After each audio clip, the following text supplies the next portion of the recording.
Good morning, good afternoon, good evening, people of Luchu, people of the beautiful Ryukyuan Islands, people of Okinawa.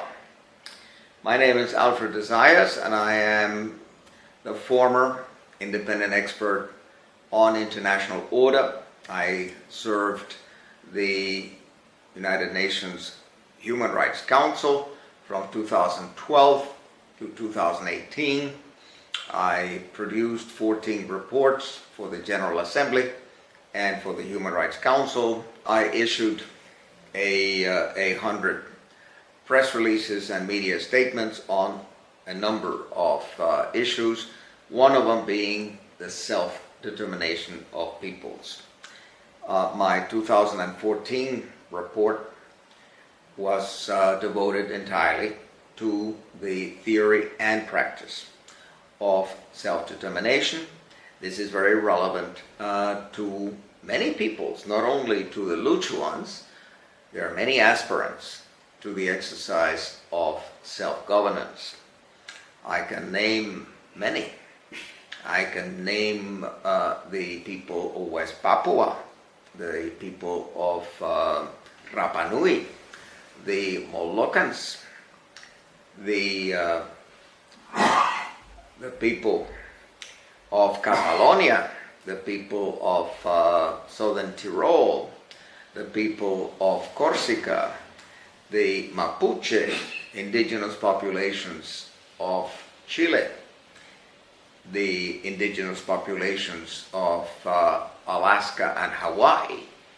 I've written extensively on the failure of the United Nations to guarantee the self-determination of the native population of Alaska and of the native population of Hawaii. Both of these occupied territories were in the list of non-self-governing territories, which should have attained self-determination and independence. Instead of that, the United States organized a thoroughly fraudulent referendum in Alaska and another one in Hawaii, whereby natives were denied the right to vote because they didn't speak proper English, whereby United States soldiers stationed in Alaska and Hawaii were allowed to vote. Matter of fact, were even paid $5 to go and vote, so that the result of the vote was, of course, for incorporating Alaska and Hawaii into the United States as the new states number 49 and number 50 respectively. Now, this fraud was confirmed by the General Assembly in Resolution 1469. That is something that I would like to see changed. I would like to revisit these resolution and the fraudulent way in which the resolution was obtained. This can be done. The General Assembly has the competence to revisit its prior resolutions. I can give an example. Resolution 3379 of the 10th of November 1975 was annulled by a subsequent resolution, 46/86 of 1991. So changing Resolution 1649 would be just for the peoples of Alaska and Hawaii. With regard to the self-determination of the people of Okinawa and the Ryukyuan Islands, there's no reason why these territories should not have been decolonized. Essentially, they had been illegally occupied and annexed by Japan at the end of the 19th century, and at the latest with the end of the Second World War in 1945, and with the entry into force of the United Nations Charter, the Ryukyuan Islands should have attained self-determination. It was, indeed, a people with a history of thousands of years and centuries of diplomatic relations with other countries, including China. And if you look for a definition of a people, you will find it in many United Nations documents. I myself use the Kirby resolution definition named after the Australian judge Michael Kirby. And what is a people? Well, a people is a population that shares an identity, shares culture, shares history, heritage, language, religion, and identifies as such. So we have, without a doubt, a Luchuan people, and they can claim self-determination pursuant to Article 1 of the Covenant on Civil and Political Rights and Article 1 of the Covenant on Economic, Social, and Cultural Rights. In principle, they should be able to claim this before the United Nations Human Rights Committee. Unfortunately, Japan is not a state party to the optional protocol to the Covenant on Civil and Political Rights. So individuals cannot present a case before the Human Rights Committee. But that does not prevent non-governmental organizations and does not prevent the people of Luchu in approaching the Human Rights Committee and demanding that their concerns be taken seriously when the next periodic report of Japan is examined.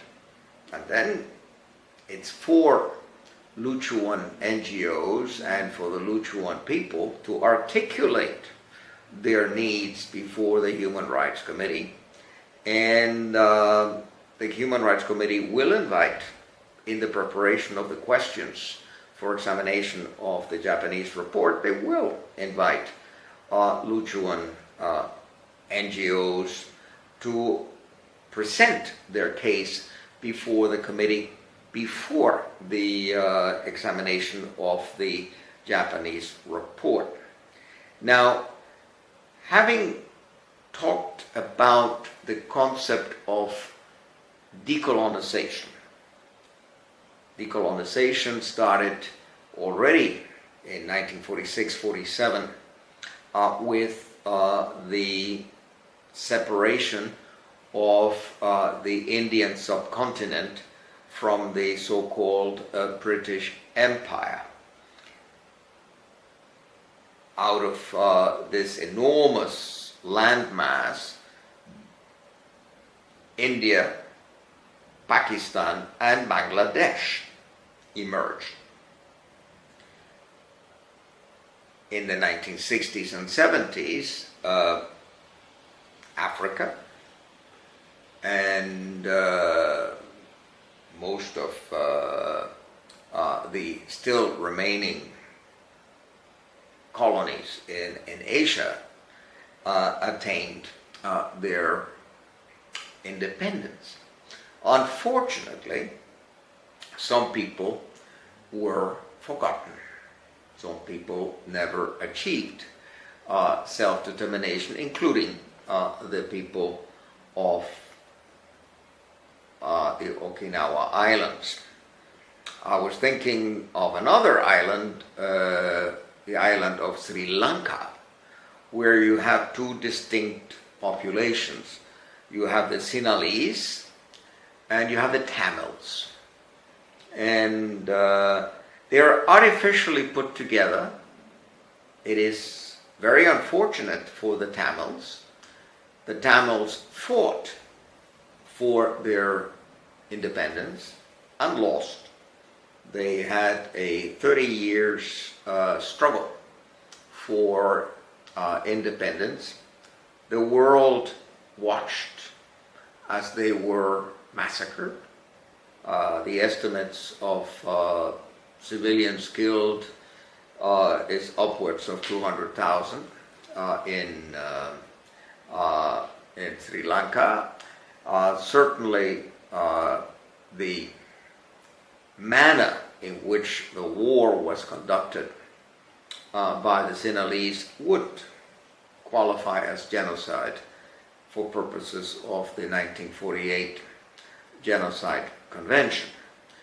And this makes me think, of course, of the right of the Palestinian people to self-determination. As everybody knows, it was the United Nations that ended the British mandate over Palestine and enabled Israel to emerge as an independent state on the condition that also a Palestinian independent state would also emerge. And for a variety of reasons, that did not happen. And what we watched since 1947-48 is the ethnic cleansing of the Palestinian people by Israel with the complicity of the Europeans and of the United States. The situation is different with regard to Luchu. Unfortunately, there is no information on Okinawa and the Luchuan people in, shall we say, in the mainstream media.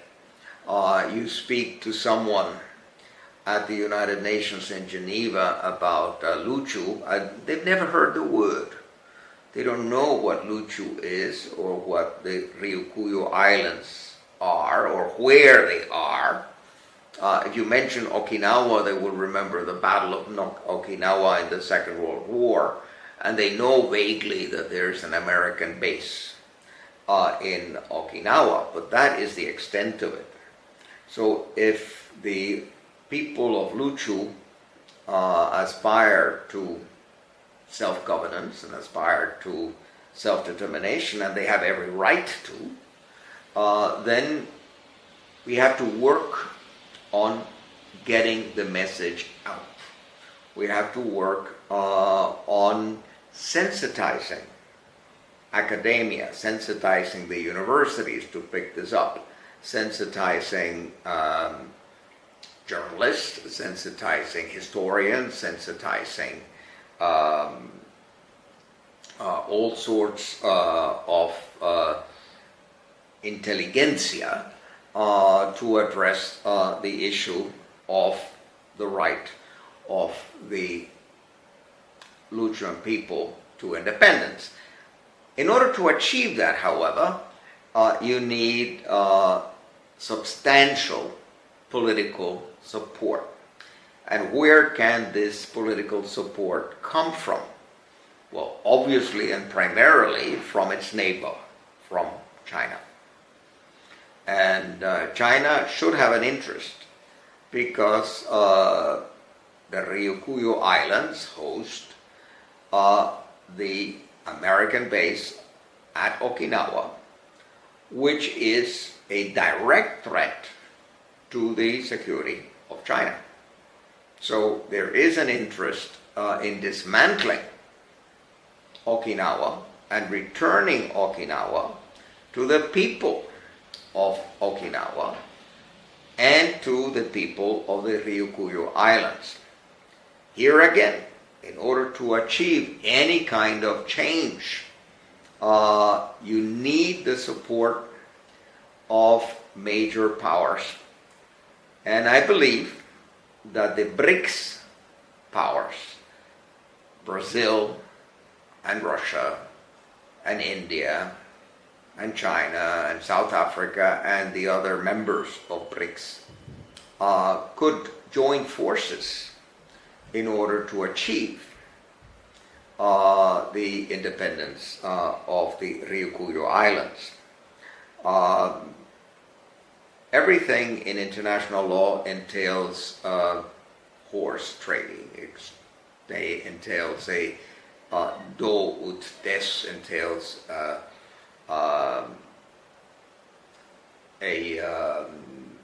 give and take.